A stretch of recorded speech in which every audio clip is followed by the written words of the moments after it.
Hi friends, তোমরা কেমন আছো? আশা করি ভালো আছো। আমিও ভালো আছি। ওয়েলকাম পিঙ্কি মোনা চ্যানেলে তোমাদের সকলকে স্বাগত। আজকে একটা নতুন ভিডিও নিয়ে এসেছি। এই ভিডিওটা অনেকদিন আগের ভিডিও, আমার ভালো লেগেছে, আশা করি তোমাদেরও ভালো লাগবে। তো দেখতে থাকো ভিডিওটা। এই ভিডিওটা অনেকদিন আগের ভিডিও, তো তখন তো অনেকদিন আমি চ্যানেলে কোনো ভিডিও দিইনি মাঝে, তো এখন দিচ্ছি। তো আগেরটা পড়ে থাকা অনেকদিন আগের ভিডিও, তাই এখন দিচ্ছি, কেননা ভালো লেগেছে, তার জন্য তোমাদের সাথে শেয়ার করলাম। দেখে নাও ভিডিওটা। এটা হচ্ছে একটা জায়গায় বেড়াতে গেছিলাম আমরা, সেখানকার ভিডিও। মানে এটাকে বলে বাওর। এই নদীর মতো দেখতে, অনেকটা বড় এটা বাওর। তো এত সুন্দর জায়গা, একদম প্রাকৃতিক, যাকে বলে একদম ন্যাচারাল বিউটি এক কথায়। তো এখানে গেছিলাম ঘুরতে, তখন আরও কিছু ভিডিও ছিল, যেগুলো আমার কাছে আর নেই, ডিলিট হয়ে গেছে। তো এই দুটো ছিল, তাই তোমাদের সাথে শেয়ার করলাম। এর সঙ্গে আরেকটা ভিডিও আছে, সেটাও এই ভিডিওতেই দেখে নাও। আকাশটা দিকে মেঘলা হয়েছিল, কিন্তু তবু ভালো লাগছিল দেখতে। কিছুক্ষণ মেঘলা হয়েছিল, পরে আবার মেঘটা কেটে গেছে। ভাবছিলাম যে বৃষ্টি হবে, কিন্তু হয়নি। তো আমরা কিছু ফটোশুটও করেছিলাম সেখানে বসে, নৌকাতে উঠেছিলাম।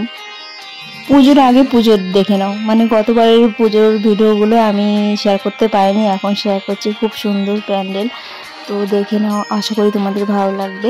আর ভিডিওটা দেখে কিন্তু অবশ্যই আমাকে জানাবে যে কেমন লেগেছে। পুজোর আগে তোমরা পুজো দেখে নাও, মানে পুজো তো বেশি দিন বাকি নেই, সামনেই পুজো। তার আগেই তোমরা গতবারের পুজো দেখে নাও, তো মনে পড়ে যাবে সবগুলো। তো আগে ভিডিওগুলো দেখে নাও, তারপরে কথা বলছি।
তো ভিডিওটা কেমন লেগেছে অবশ্যই কমেন্টস করে জানিও। আর যারা আমার চ্যানেল নতুন এসে, তাদের বলো চ্যানেলটিকে সাবস্ক্রাইব করে পাশে থাকা বেল আইকনটি অন করে দিও। আর ভিডিওটা যদি ভালো লেগে থাকে অবশ্যই একটা লাইক করে দিও। ভিডিওটা কেমন লেগেছে অবশ্যই কমেন্টস করে জানিও। আর আজকের ভিডিওটা এই পর্যন্তই, দেখা হচ্ছে নেক্সট ভিডিওতে। ততক্ষণ তোমরা সবাই ভালো থেকো, সুস্থ থেকো। Tata, by.